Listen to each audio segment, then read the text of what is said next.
একটু বলে রাখি যে বাঙালিরা হয়তো মানে জন্মেই বেড়ানোটা তাদের সবার আগে নিজেদের ধর্ম হিসেবে বেছে নেয় আর কি, এবং সেই জন্যই আমরা দেখতে পাই যে সবচেয়ে বেশি অ্যাডভেঞ্চার ক্লাবস কিন্তু আমাদের বাংলাতেই তৈরি হয়েছে। গোটা যদি পৃথিবীতে আমি একটা এরিয়া হিসেবে ধরি, সবচেয়ে বেশি অ্যাডভেঞ্চার ক্লাবস এখানেই তৈরি হয়েছে। সবচেয়ে বেশি আমরা যদি দেখি যে পুজোকে বেস করে প্রত্যেকটা প্যান্ডেলে হয়তো ভ্রমণ নিয়ে কোনো না কোনো কিছু থাকেই সব সময়। আর একই সাথে খুব রিসেন্টলি গত 10-12 বছরে বার্ডিংটা মানে পাখি দেখাটা যেখানে খুব বড় একটা ট্যুরিজমের সেক্টর হয়ে উঠেছে, সেখানে বাঙালিদের মধ্যে মানে পশ্চিমবঙ্গে সবচেয়ে বেশি মানে বাঙালিরাই কিন্তু তার মধ্যে ইনভলভ হয়েছে। তো এইটা দেখে আমরা মনে করি যে বাঙালিরা যেহেতু তাদের বেড়ানোর ধরনটা অন্যরকম, তারা একটা যে চিরচরিত যেই জায়গাগুলো আছে সেখানে বেড়ানোর থেকে তারা পছন্দ করে একটু অন্যরকম বেড়ানো, একটু অফবিটে বেড়ানো। সেই ধরনের জায়গাটা সেরকম দেখলে আমরা দেখতে পাচ্ছি যে হিমালয়ের গ্রামগুলোতে প্রচুর পরিমাণ বাঙালিরা কিন্তু যেতে চাইছে, এবং সেখানটায় আমরা অলরেডি দেখতে পাচ্ছি যে শুধু আমাদের দার্জিলিং কালিম্পং ডিস্ট্রিক্টই নয়, আমাদের পশ্চিমবঙ্গে তার বাইরে সিকিম, অরুণাচল বা পূর্ব নেপাল এইসব জায়গাতেও অনেক মানুষ যাচ্ছে। তো যখন শুধু এটাতে আমরা দেখলাম যে পূর্বের দিকে, আবার পশ্চিমের দিকেও আমরা যদি দেখি যে সেখানেও কিন্তু প্রচুর পরিমাণে এভাবে বেড়াতে যাচ্ছে। তো এই যে বাঙালির একটা বেড়ানোর ধারণা যে তীর্থর থেকে বেরিয়ে একটা নিজের মানসিক শান্তির জন্য যে বেড়ানোর জায়গাটা, সেই রাস্তাটা হয়তো আমাদের দেশে কিন্তু বাঙালিরাই দেখিয়েছে।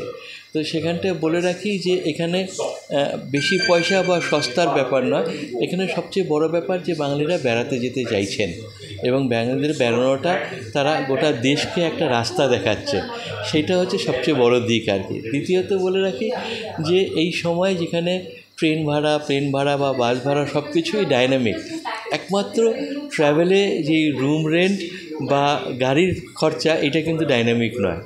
হ্যাঁ, এটা কিন্তু একটা মোটামুটি পার্মানেন্ট থাকে, এবং গভর্নমেন্ট চেষ্টা করে এটাকে একটা কিন্তু স্ট্যান্ডার্ডাইজ রাখা সব কয়টা জায়গাতে, আমাদের গোটা ভারতবর্ষে বা আমাদের আশেপাশের এরিয়া, সে বাংলাদেশেই হোক বা নেপালেই হোক বা ভুটানেই হোক, এটা কিন্তু চেষ্টা করে গভর্নমেন্ট।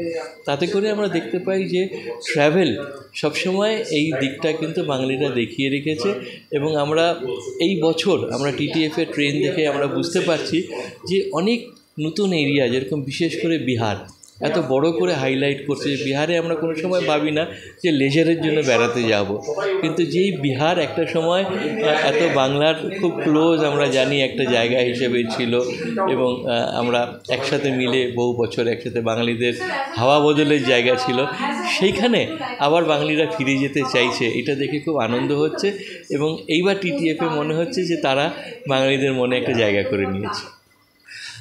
একটু বলে রাখি যে যখন টিটিএফ শুরু হয়েছিল তখন আমাদের গোটা ভারতবর্ষে ট্র্যাভেল মার্ট যে হওয়া সম্ভব সেই কনসেপ্টটা তখনও আসেনি, এবং ঠিক সেখানটায় দাঁড়িয়ে যে ফেয়ারফেস মিডিয়া ট্র্যাভেল মার্টটা শুরু করেছিল মাত্র 5টা স্টল নিয়ে শুরু হয়েছিল, এবং কেউ ভাবতেও পারেনি যে ট্র্যাভেলটাও কোনো সময় কোনোভাবে এইভাবে একটা ফেয়ারের রূপ নিতে পারে। সবাই ভাবতো যে গার্মেন্ট হতে পারে বা ফার্নিচার হতে পারে বা কম্পিউটার হতে পারে, এডুকেশন হতে পারে, এগুলোর জন্য হয়তো ফেয়ার হতে পারে, কিন্তু ট্র্যাভেলটা যে ফেয়ার হতে পারে সেই জায়গাটাও কিন্তু কলকাতা প্রথম গোটা দেশকে দেখিয়েছে, এবং সেটা আমরা দেখতে পেয়েছি ফেয়ারফেস মিডিয়ার হাত ধরে এই টিটিএফের থ্রু দিয়ে।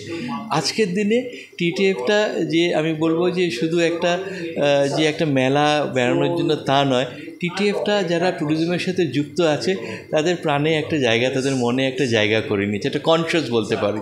তো সেই জন্য যে ওই 7টা স্টল থেকে আজকে কিন্তু 450-এর উপরে স্টল কিন্তু আমরা শুধু কলকাতাতেই দেখতে পাই, এবং আমরা শুনে থাকি যে বম্বেতে যে টিটিএফটা হয় সেখানে হয়তো 1000টার বেশি স্টল হয়।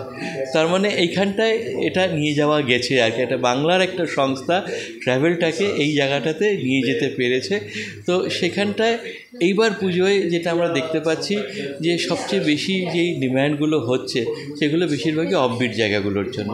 মানুষ চাইছে যে নতুন কি আছে, অ্যাডভেঞ্চার কি করতে পারে, নতুন অ্যাক্টিভিটি কি হতে পারে, নতুন জায়গা কোনগুলোতে যেতে পারে, এগুলোর জন্য কিন্তু তারা প্রচুর খোঁজখবর নিচ্ছে, এবং যেইভাবে করে বাংলা সবসময় একটু অন্যরকম বেড়াতে ভালোবাসে সেই জায়গাটা কিন্তু আমরা টিটিএফের এই প্যাভিলিয়নগুলো দেখেই আমরা বুঝতে পারি। মণিপুর সবসময় বাঙালিদের খুব ক্লোজ, তার কারণ হচ্ছে মণিপুরে যেই বৈষ্ণবের কালচারটা আছে সেটা আমাদের বাংলার মেনল্যান্ডের সাথে খুব মিল তাদের। তো সেখান থেকে প্রচুর বাঙালি কিন্তু মণিপুরে গিয়েছেন এবং সবচেয়ে বড় ব্যাপার যে বার্মার সাথে এত ক্লোজ একটা বর্ডার, এই যে মোরে তামো বর্ডারে মানুষ গিয়ে বার্মা দেখে আসতে পারে, ক্রস করে আসতে পারে কোনো পাসপোর্ট ভিসা ছাড়া, এটা কিন্তু একটা বিরাট ক্রস বর্ডার ট্যুরিজমের একটা পাওনা মণিপুরে।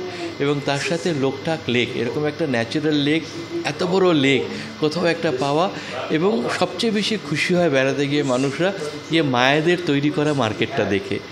মায়েরা তারা রোজ যে এই মার্কেটগুলোকে চালায়, রোজ সারা দিন ধরে তারা যে মার্কেটটাকে করে, শুধু মহিলা চালিত যে মার্কেট হওয়া সম্ভব, এই সব কিছু মিলে যে বৈষ্ণবের লেক, ক্রস বর্ডার, মায়েদের মার্কেট, এই সব কিছু মিলে মণিপুর সবসময় একটা বড় অ্যাট্রাকশান ছিল। এবং তার সাথে যে হিল এরিয়াগুলো আমরা দেখতে পাই, নাগা বা কুকিদের, এরা সবসময় একসাথে থেকেছে। এবং এই যে খুব রিসেন্ট যেই গণ্ডগোলগুলো হচ্ছে, কিন্তু তাতে কিন্তু আমাদের বেড়াতে যাওয়াটা, বাঙালিদের মণিপুরে বেড়াতে যাওয়াটা আটকে রাখা যায়নি। এবং খুব রিসেন্ট ট্রেন্ড আমরা দেখতে পাচ্ছি যে পুরনো যেই নেতাজির যে ট্রেলটা ধরে উনি মণিপুরে প্রথম আমাদের তেরঙ্গা উড়িয়েছিলেন, সেই মৈরাং বলে যে জায়গাটা, সেই জায়গাটা, এবং তার সাথে সেকেন্ড ওয়ার্ল্ড ওয়ারের যে যুদ্ধ হয়েছিল রেড হিলে, এই প্রত্যেকটা জায়গায় কিন্তু খুব বড়োভাবে মানুষের মনে চলে এসছে। এবং অনেক ট্যুর অপারেটর এসছে যারা মণিপুরকে কিন্তু এখানটায় হাইলাইট করার চেষ্টা করছে।